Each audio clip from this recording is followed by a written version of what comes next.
I'm Vinnie Politan, the subject of my investigation, the sexual abuse and murder of a 13-year-old girl named Madeline Soto, who had no one in her life who protected her from a predator. Here's the story. 13-year-old Madeline Soto was murdered in February 2024 in Kissimmee, Florida.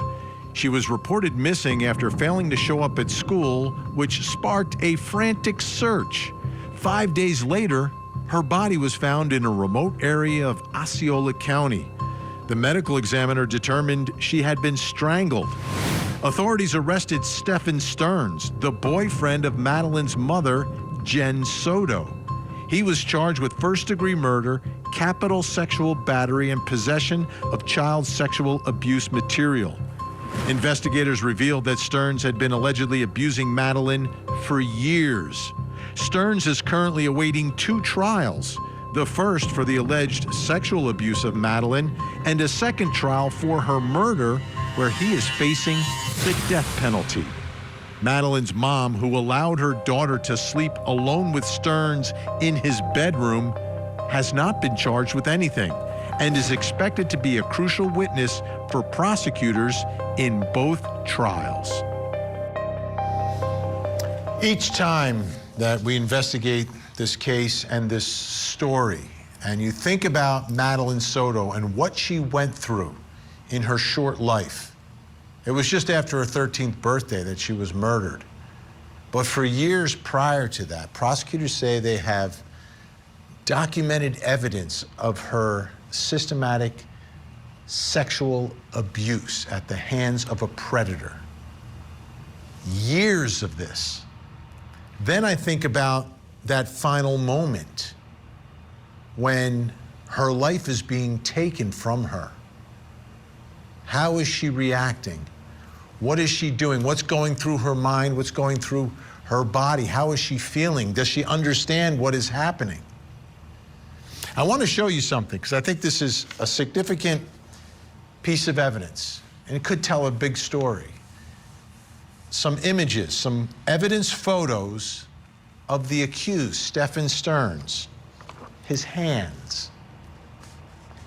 You take a look at the hands, there are some visible marks on there.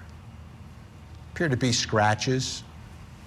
They're not cuts, but scratches on his hands. How did he get them? When did he get them? Under what circumstances did he get those scratches on his hands? As you think about this, I want you to remember what the medical examiner believes happened here. That she was strangled to death. Strangled to death with hands. This brings us to the first question in our investigation, and it's about the end of Madeline Soto's life. Did she fight for her life? Could that be the evidence that we see on the hands of the accused killer in a case where it is believed by prosecutors that this 13-year-old girl was strangled to death? Did she fight for her life? Joining me, creator and host of the Grizzly True Crime YouTube channel. She's been on top of this case from the beginning, owns this case. Gisela Kay is with us. Also joining us, forensic scientist and crime scene investigator. She's a CSI for the Cape Coral, Florida Police Department. Lisa Black is with us. Welcome to you both. I want to start on that thought, Gisela. What are your thoughts? You've looked at every piece of evidence that's been made public in this case. You know the backstory. You've heard all the interviews. What do you think? Do you think that she was fighting for her life in those final moments? Absolutely. Based on some of the documents, the reports, they said that when they took fingernail clippings, there was blood evidence under Maddie's right hand fingernails, which kind of matches, if you see Stephan's hand, that he would be facing her in that moment because his left hand was scratched. There was also blood evidence on her neck, on the left-hand side and right-hand side, and in other private parts of her body. So I really think she fought for her life, and it's, oh my goodness, a 37-year-old man versus this 13-year-old girl. It must have been absolutely terrifying. Lisa Black, I want to put up on the screen what Gisela was talking about. This is from a lab report. Right fingernail clippings, positive for presence of blood. Right and left neck swabs, positive for presence of blood. Right hand swabs, positive for presence of blood and foreign DNA. Left hand swabs, positive for presence of blood and foreign DNA. Oral swabs, positive for the presence of blood. Breast swabs, foreign DNA. Now, my understanding is that these samples were too small to get identifications, to get more information. Take us through the process, Lisa, of getting these samples, and then tell me what these samples from the lab report of Madeline Soto, the victim here, tells you about what was going on and what happened to her. Well, it's rather routine in the case of strangling that we now swab the victim's neck and would examine the hands and under the fingernails, because very often when someone is being strangled, they're reaching up to try and remove that restriction from their throat. So they often wind up scratching their own neck and also, getting their own DNA on their hands. And so it's pretty routine to be swabbing the hands, swabbing the neck, looking for the killer's DNA. And our understanding here is that the samples are too small. Is that common? What would, when those samples are taken, how often is it that you're able to perhaps swab and get a sample that you could tie to someone? Well, it's not surprising considering that you're swabbing someone's skin, so their own DNA is overwhelming most of the sample. Plus, as I understand it, her body was not found for 5 days. So you would have dew, perhaps rain, any sort of environmental conditions reducing the amount of DNA still on the skin. Gisela, based upon your analysis of everything that you've learned, she strangled to death. Where do you think that this happened? Ooh, I've had many scenarios. Scenario 1, 2, 3, where could it be? I think the most logical place is upstairs in bedroom number 4, based on observations from the roommates, hearing noises as if someone was putting things down on the table in the early morning hours. So I'm thinking it's probably upstairs, but based on just the totality of everything, it could also have been downstairs. And obviously that would throw up a red flag for Jenn Soto then, which is why, if I had to have a final answer, I'd say bedroom number 4, which was Stephan's room. And that's the one that is up on the second floor. You've got Jenn Soto, the mother, who's in the primary bedroom that's down there on the first floor. Madeline's room, which really wasn't a room, sort of a converted room, was also down on that bottom floor. But you're right, number 4 is Stephan Sterns. So, Lisa, tell me, if they believe that this happened in the room, in the bed, what sort of analysis would you do of evidence from the room? And specifically, the bed, are you swabbing that as well? But would it tell any story? Because strangulation is much different, right, than a gunshot case or a stabbing.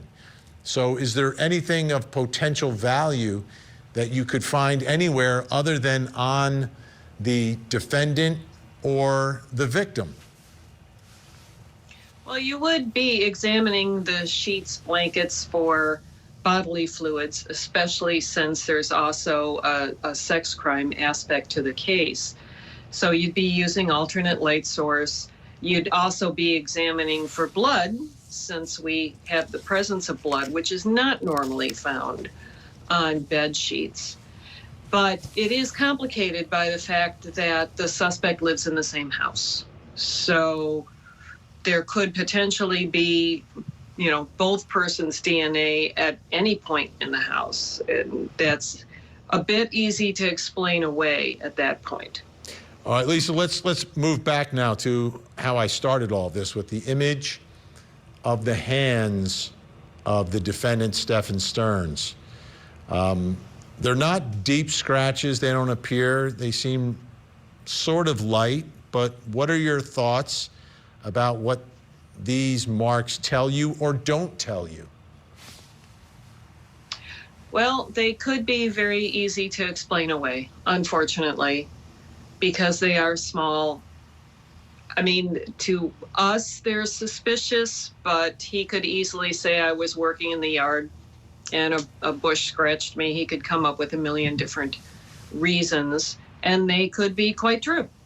It's just difficult to draw any positive conclusions that would hold up in court. Right. It's much different than trying to match a wound that is a stab wound and you try to match what kind of blade it was. I mean, it's completely different. Okay. The good news, Gisela and Lisa are going to be staying with us through the program. Coming up next, what was going on inside this home?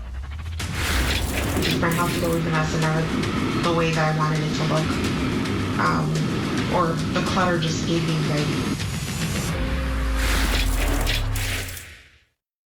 Widow or mastermind behind a murder. Monica Cimentelli is accused of plotting to kill her husband. Famed celebrity hairstylist Fabio Cimentelli. Prosecutors say she and her lover killed Fabio to collect a big life insurance policy. The defense may say she's a bad woman, but she wouldn't be involved in a murder. It's a whodunit Hollywood story, but will there be a twist that no one sees? The Celebrity Stylist Murder Trial, weekday mornings, only on Court TV. He's not a very clean guy. He's kind of a little hoarder, a collector. So just my house was always a mess and never the way that I wanted it to look. Or the clutter just gave me anxiety. So I asked him to move upstairs and he did.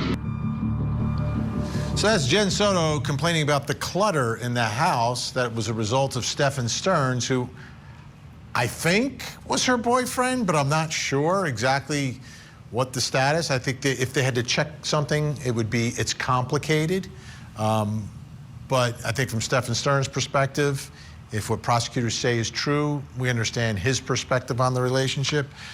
But she's complaining about the messy house.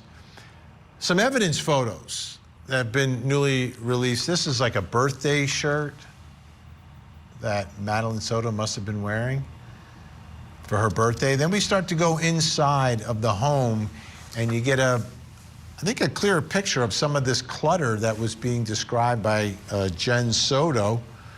And this was a townhome, and Jenn was living there, Madeline was living there, Stephan Sterns off and on, but was there. But they also had boarders that were living in there. A lot of folks inside a townhouse that was, a decent size, but it was seemingly kind of being treated almost like a hotel to a certain extent. And it seemed like it was a little messy, and Jenn Soto admits that. But she's blaming some of the clutter on Stephan Sterns. Brings us to the next question in our investigation. And it could be the scene of the crime that we're talking about. What was going on inside this home? I mean, look at some of the clutter and the mess and everything else. What does it tell us about what was going on inside this home? Was this a place for a girl to grow up in? Was this a place for her to live? Still with us, Gisela Kay. And joining us, author and certified mental health counselor who specializes in child abuse, neglect, and trauma, Sharonda Brown is with us. Sharonda, should we be concerned about the clutter and the mess, or is that just, all of us kind of deal with that, and it's just kind of part of life, and not everyone has a maid, and it is what it is? Well, we should definitely be concerned because a messy mind usually reflects a messy home. And usually when people are disorganized, they're struggling with some depression, or maybe they're just not internally okay, it will reflect in their surroundings, their home, their car, their relationships, their dynamics. It will totally reflect in everything that they do. So there's definitely a sign that something is wrong mentally when a home is that cluttered. Gisela, I want to take a look at Jenn Soto's room. And as we take a look at her room, what's going on in her room? Like, what have you noticed? What have you seen? And what have you read about that is going on inside the primary bedroom in the house, Jenn Soto's room? Yes, I'm glad you're showing her room. Some of the previous pictures were the roommates, so the clutter was organized. Jenn Soto's not so much. There is stuff everywhere. There's prescription pills everywhere, which is also not safe for a child if that's just like lying on her side table. There's her shoes, Maddie's shoes, there's stuffies, there's a Christmas tree. I mean, this was in February. Okay, I'm not judging anyone if they don't take the Christmas tree down early, but still, there's a Christmas tree. There's all sorts of things which just, and it's pretty dirty. And yet she said that Maddie was messy. She said that Stephan was messy. But to me, it looks like she was very messy, and this was no place to raise a child. I want to take a closer look at Jenn Soto's dresser, because in this one image that we found, it appears there's a book on there, Active Parenting of Teens. Sharonda, what are your thoughts there? This is, I guess Jenn had this book. I don't know if someone gave it to her or if she got it herself. What are your thoughts about looking at Jenn Soto's room and the fact that she had this book, Active Parenting of Teens? Well, as I stated before, a messy mind reflects a messy household. What I know about predators is that they will come into the mom's life or the parent's life and, become a friend or maybe a companion at some point. And then they'll do this divide and conquer. They're very intentional about dating women with young girls. So let's point that out. That is very, very common. They are very intentional about that. And what they'll do is they'll divide and conquer and create a space to where the teen may look like a problematic teen and the mom is now opposing to this teen. And so I'm wondering if that plays a part in her thinking, oh, I have this troubled teen because this, situation has transpired, and now I'm seeing my daughter as maybe my opponent, and they will begin to do all this work to figure out what's going on, and they create this adversary in the household. And I think that that plays a huge part in why a lot of times Madeline was trusted to be with this man and be around with this man, because mom was just like over it and done if there was a divide and conquer. And I'm guessing that that was highly likely in this household. Yeah, Gisela, how would you describe that dynamic, mother-daughter?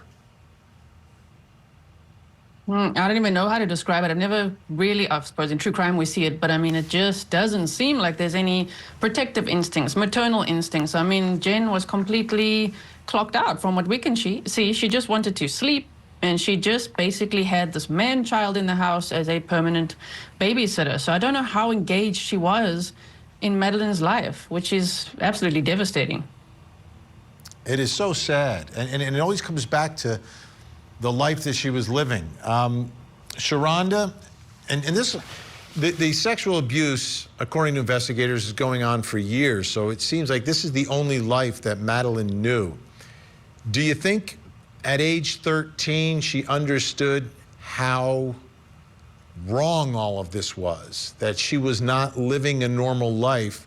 Or when a child lives a life like that, do they sort of think that's normal?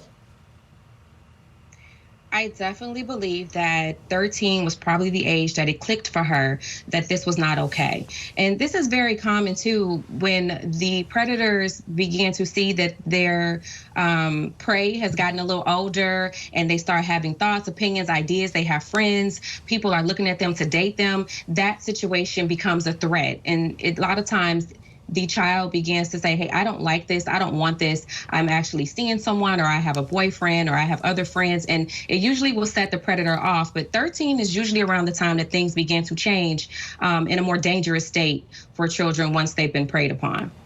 As we continue the tour of the home and trying to answer that question, what was going on in this home, Stephan Sterns' room is obviously a focal point of this investigation.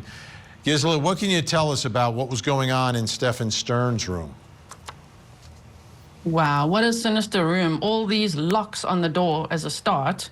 I mean, why is Jenn sending her daughter to sleep in this room with all these locks on? Then there was, masturbation cream in there, a backpack, children's cards, Lorcaner cards, and snacks, and Danish pastries, and his boxer shorts. And it's just, there's a hairdryer too, which I don't know what that's doing there either. But it's very clinical as well. It's a very eerie room to think of a little girl having to go up there with him and sleep there for the night. And the gun. Yes, there's a gun too. and there's a gun there. Sharonda, what do you think is going through the mind of Madeline Soto when her mother instructs her and instructs Stephan to leave wherever they were and go upstairs together alone into the bedroom? How does a 13-year-old interpret that? I can imagine that for a long time, this was the culture of the household. And as Madeline became older, she probably became tired of it, but wanted to continue to do it for the sake of survival. At that point, that's the only thing that can continue to go on is culture and survival, not necessarily wants or desires or even pleasure for that matter. So I truly believe that she mentally was probably drained, but at the same time didn't want to disobey the rules of her household because it had been going on for so long. But I can imagine fear, annoyance, frustration, defiance, because 13-year-olds at some point become a little bit more defiant and oppositional in the things that they're taught to do. So I can believe that that probably began to take place as well with the struggle of, I don't want to anymore. And I think that that part maybe increased for her. Gisela, we only have a few seconds left here. What is the biggest lingering question that you still have about all of this? How could a mother let this happen to her daughter? How could this? It was her ex-boyfriend. I mean, she said it, he said it. He moved out in December of 2023. They hadn't had sex in over a year. So what is he doing there? Why was he there that night? That would be probably my biggest question. Why was he even there at all? Why did he have a gate clicker? Gisela Kay, Sharonda Brown, always great to have you on the program. Great insight. Make sure you check out Grizzly True Crime after the show tonight. I'm telling you, deep inside this case, bringing you all of the details. Thanks so much. Up next, how important is evidence from the car?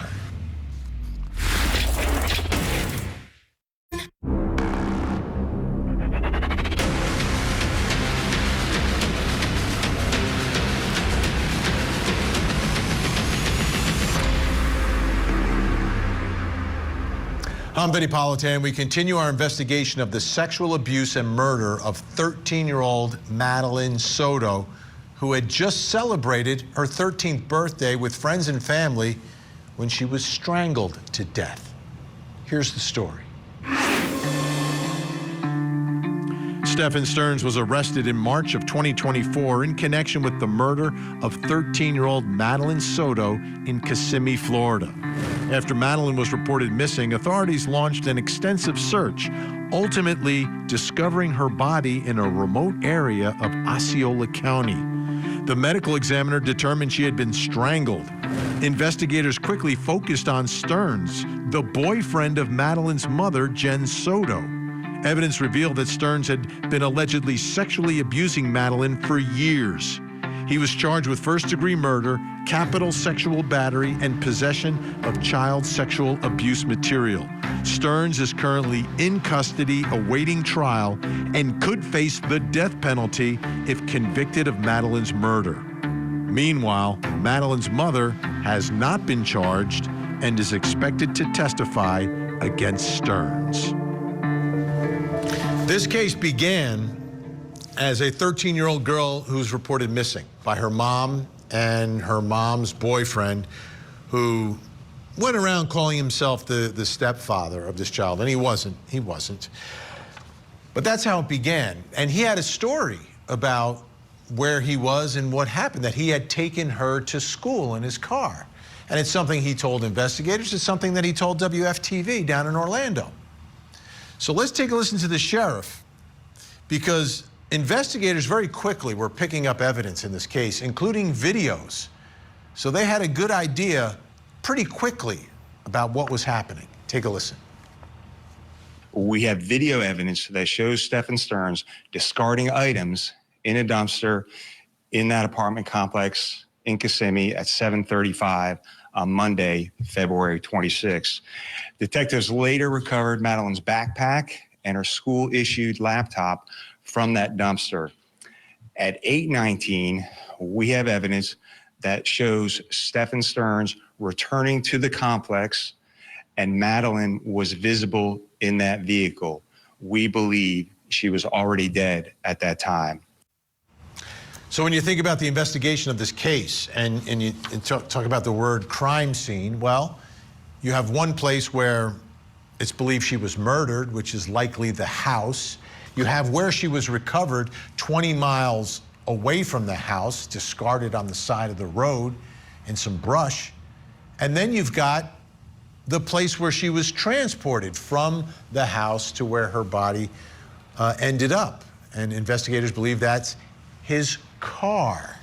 So this is the Lincoln, the 2010 Lincoln MKZ, and you're taking a look at some external photos that you have of the car. And the big issue with the car on that day was the flat tire that it had. And I remember seeing their surveillance video of it, and you see it there with the spare tire that was placed on the, I believe it's the left rear of the Lincoln, because he got a flat. He got a flat tire. So now we are getting to see these images of the car outside and then the interior photos of the 2010 MKZ. So obviously, investigators treating this just like another crime scene if you've got the victim dead inside the car. And that brings us to the next question in our investigation. And it's about the Lincoln. How important is evidence from the car? How significant? What can you get? What can it tell you? What will it prove? Joining me, reporter for WFTV in Orlando, Florida. She knows everyone down there, has been covering all the big stories in Orlando for years, Shannon Butler, and forensic scientist and crime scene investigator. She's a CSI for the Cape Coral, Florida Police Department. Lisa Black is with us. Okay, let me start with you, Shannon. When we talk about this car, this became a really integral part of the entire case and investigation because of all the videos that very quickly law enforcement were able to ascertain and determine that she is in that car, and they believe she's dead in the car. Yeah, I was really fortunate for investigators very early on. Seeing Madeline Soto in the front seat of that car as they were leaving the apartment complex was very, very important because at least it gave them some indication, not the time of death, but that they believed that she was already dead, because we still have kind of that area, that gray area of not being able to figure out exactly when Madeline Soto was killed. So seeing that video helped a little bit rewind the clock there for them. So that was important. And then the second video of seeing Stephan Sterns remove Madeline Soto from the front seat where she was buckled in and slumped over and then put in the trunk of that car, that trunk and that front seat there, a lot of evidence there that will be very, very important in this case when it goes to trial. Okay, Lisa Black, let's take a look at the front passenger seat, and it looks like they went through it pretty well. I see some evidence markers that are there as well. So how do you approach a vehicle like this where you believe the victim had been inside that car and was deceased? Well, I believe there's a report that the cadaver dogs alerted on the car, which is something we routinely do if we think a body has been transported. In this case of a strangling, you don't have a lot of blood. You don't have really hardly any blood at all, so you can't find that inside the car. And again, just like the home, her DNA, his DNA inside the car doesn't necessarily prove anything because you would expect to find it. Now, there's another part to this, right? There's the front passenger seat, but take a look at this. This is from the official documents. Shannon had mentioned this. If you look at 9:41, Stephan Sterns on camera in a parking garage putting Madeline Soto's body in the trunk. So Lisa Black, is there a way for you to ascertain whether or not a dead person or a live person is placed into the trunk? And what sort of analysis of the trunk are you going to do? There's no chemical analysis that I know of that would tell you whether the person was dead or not. Again, you have the cadaver dog's response, which is a piece of evidence. But otherwise, because if she was dead, she had not been dead very long. So it's a different story than when someone had been dead, for a week or something like that. Where maybe, Shannon, someone is driving around town with a dead child in the trunk and everyone can smell that smell, right? That happened years ago. Didn't convince a jury, but it was compelling evidence to me. Shannon, I want to take a look at here, Vinnie, with that. Yeah. As soon as she's in the trunk and there are signs of decomposition inside that car, according to the report, that's the first thing I thought about that case that we covered many years ago, that same thing in the trunk of the car. Yeah, but as Lisa mentioned, I think there's a much different time frame in how long Madeline was in the trunk versus little Kaylee Marie. I want to take a look at some of the items that were retrieved here from the car. And these are items from the trunk. Shannon, as you look at that, anything jump out to you as being significant that was found inside the trunk? Yeah, there's that tire. If it wasn't for that call from the guy who saw him changing a flat tire in that area, we may still be looking for Madeline Soto today. That was an area that I don't know that we would have looked. I mean, it was, ranch land out there until somebody actually stumbled upon that. That flat tire was so key in this case, and you can see it right there. I want to show you also some of the things that were found from the bottom compartment of the center console. This stuff is, Lisa Black, looks like maybe a CSI was driving this car with all these gloves, right? Those are the kind of gloves you guys put on? Yes, yep, latex gloves. We go through a lot of them. So would it be unusual to find perhaps a dozen latex gloves inside of someone's car, an unemployed person's car who's not working for CSI? You would think so. Of course, post-COVID, COVID did change a few habits like that. But yes, I would find it unusual. Shannon, do we have any explanation for all the gloves? And there seem to be a lot of flashlights as well. No, not really. It's hard in this case, right? Because look at the apartment and look at the car. There's just so much stuff everywhere. So it's kind of hard to determine whether or not that's a clue in this or if it was just more junk that they had. Yeah, and the other thing is I know that they were into dogs, Stephan Sterns and his family. I don't know if you put those on to handle dogs. I don't know, but it's more of the evidence in this case. Okay, guests are staying with us when we come back. What was in the storage unit? Do you know that Stephan was in Northport? I go, what?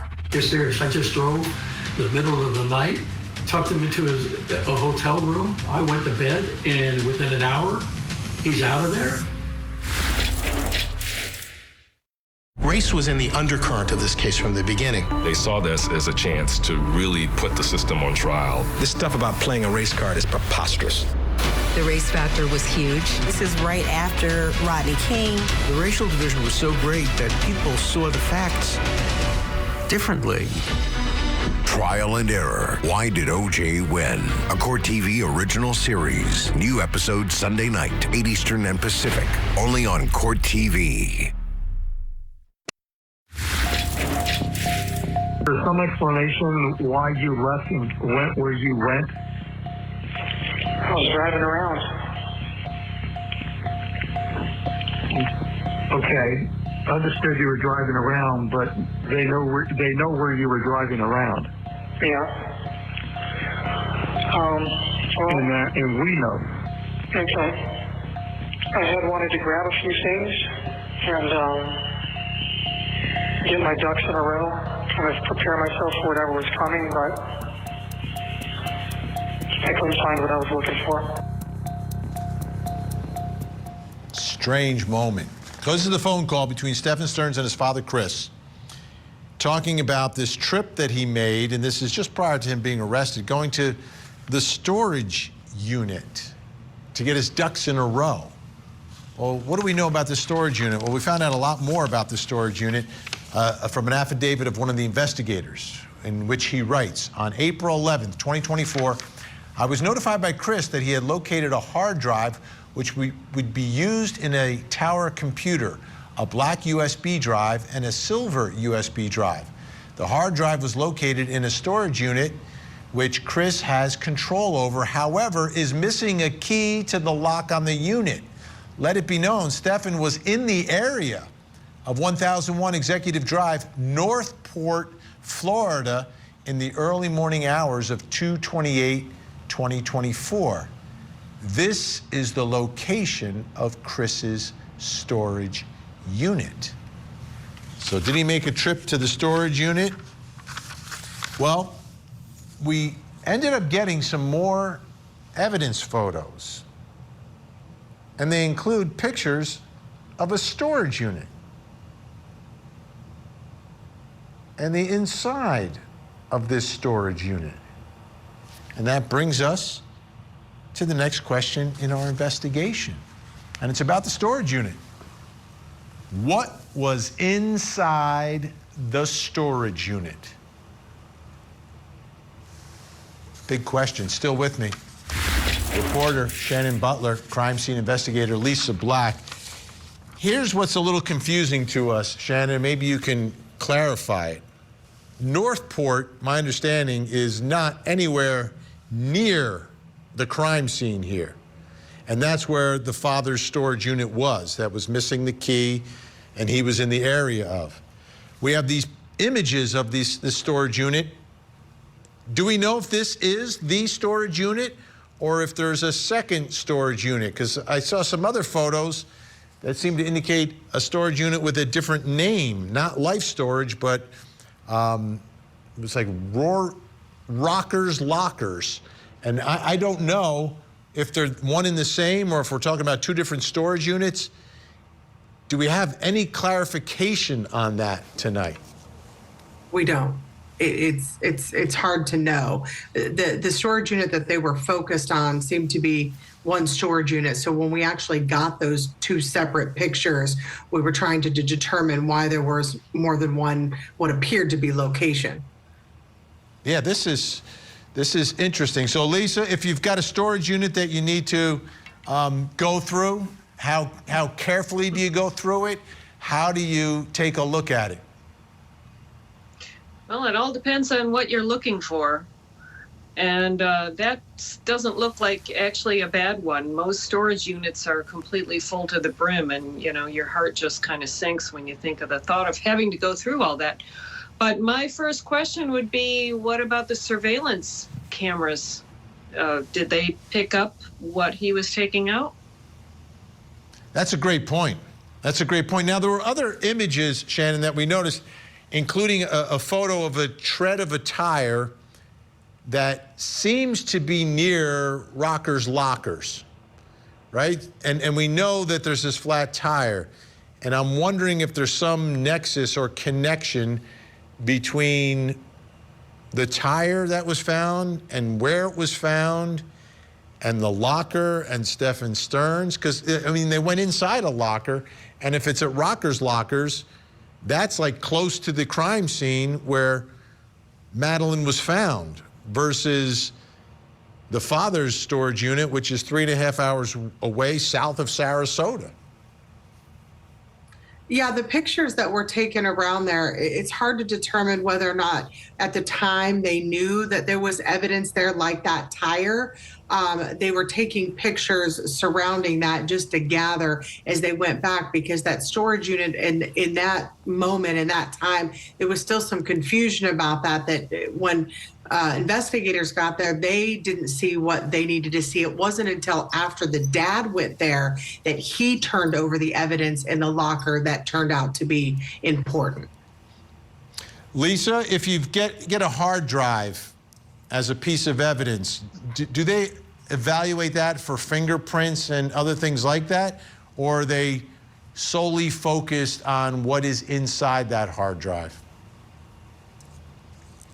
Well, it depends. If you want to establish who the hard drive belongs to or who would have been using it, then you can fingerprint the outside of it. You would have to use powder, or I wouldn't suggest using super glue, or you may not be able to use that hard drive anymore.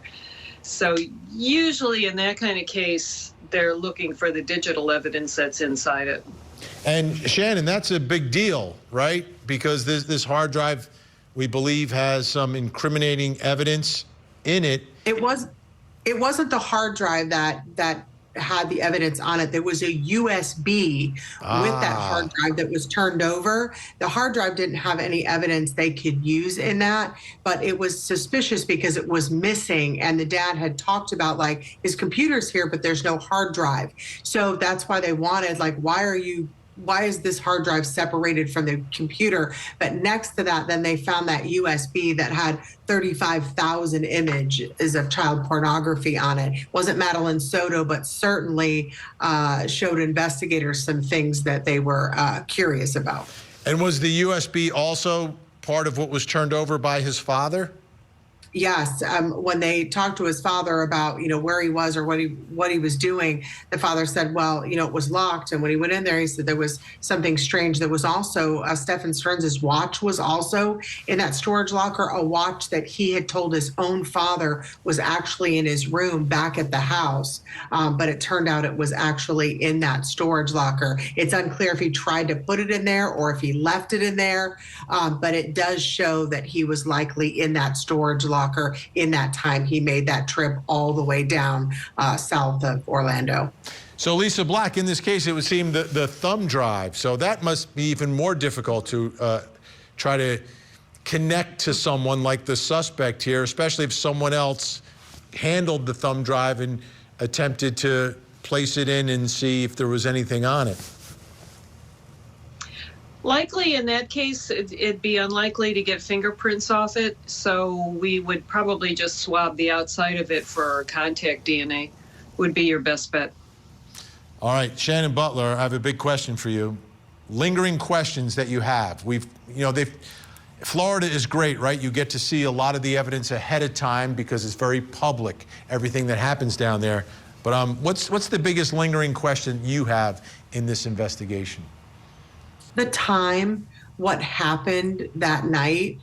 There was so many people in the house, and she had come home from her birthday party. Then he shows up, and that area of time where we can't figure out exactly when she was killed, exactly how it happened. And I do spend a lot of time just wondering, like, what were those final moments like for her? I heard you earlier talking about whether or not there was a struggle. I don't know that I believe there was much of a struggle. And maybe I just do that because I feel better, maybe hoping that it wasn't, such a horrible experience. I don't know. But that time frame that I don't have really bothers me. Like, I want to know, Vinny, I want to know what happened. We're out of time. Shannon Butler, Lisa Black, thank you so much.